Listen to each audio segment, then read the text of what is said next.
नमस्कार दोस्तों, स्वागत है आज की इस वीडियो में। दोस्तों आज की इस वीडियो में बात करेंगे वसीयत जो होती है, कौन से कोर्ट में केस फाइल करें कि वसीयत खारिज हो जाए, या आप ये कह सकते हैं कि वसीयत को खारिज करने के लिए, रद्द करने के लिए किस कोर्ट जाएं और कैसे जाएं।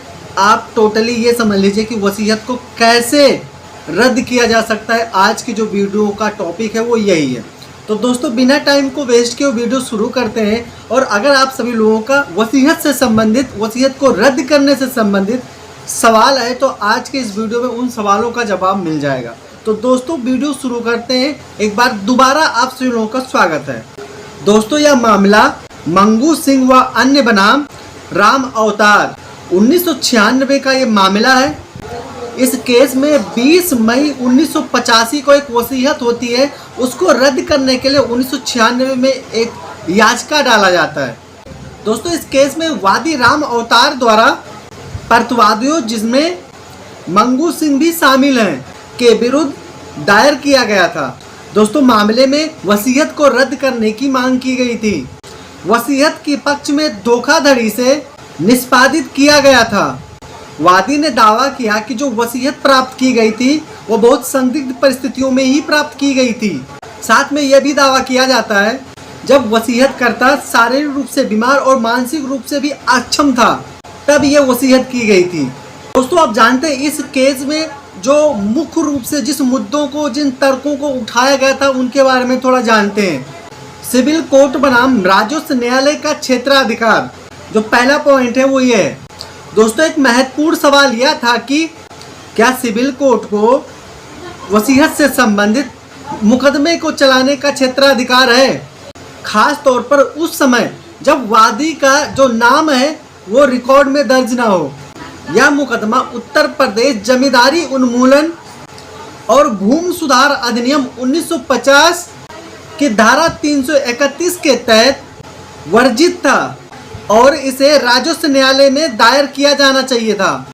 दूसरा जो सवाल था वो ये था कि द्वितीय साक्ष्य की स्वीकार्यता। दोस्तों इस केस में एक अन्य महत्वपूर्ण मुद्दा यह था कि जब मूल उपलब्ध हो तो दस्तावेज की फोटोकॉपी की स्वीकार्यता, जबकि दोनों में अंतर हो। इन कानूनी मुद्दों पर न्यायालय का फैसला क्या आया, इसके बारे में थोड़ा जानते हैं। इस केस की सुनवाई न्यायमूर्ति क्षैतिज शैलेंद्र की अध्यक्षता में इलाहाबाद हाई कोर्ट ने वसीयत को रद्द करने के लिए मुकदमा चलाने के लिए सिविल न्यायालय के क्षेत्राधिकार को बरकरार रखा। न्यायालय ने पाया कि वादी द्वारा मांगी गई मुख्य राहत एक धोखाधड़ी वाले वसीयत को रद्द करना था, जो कि सिविल प्रक्रिया संहिता की धारा 9 और विशिष्ट राहत अधिनियम 1963 की धारा 31 के अनुसार स्पष्ट रूप से नागरिक अधिकार क्षेत्र के दायरे में आता है।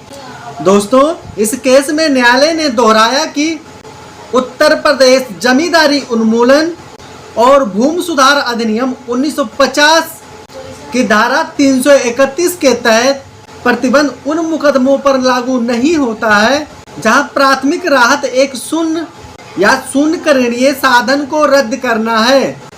हाई कोर्ट ने ट्रायल कोर्ट और प्रथम अपीलीय न्यायालय के फैसले को सही ठहराया, जिन्होंने वादी के पक्ष में फैसला सुनाया था, जिसमें पाया गया था कि वसीयत धोखाधड़ी और गलत बयानी का परिणाम है। दोस्तों अब जानते हैं कि न्यायालय ने इस पर्टिकुलर केस पर कुछ महत्वपूर्ण टिप्पणी की थी, वो क्या है।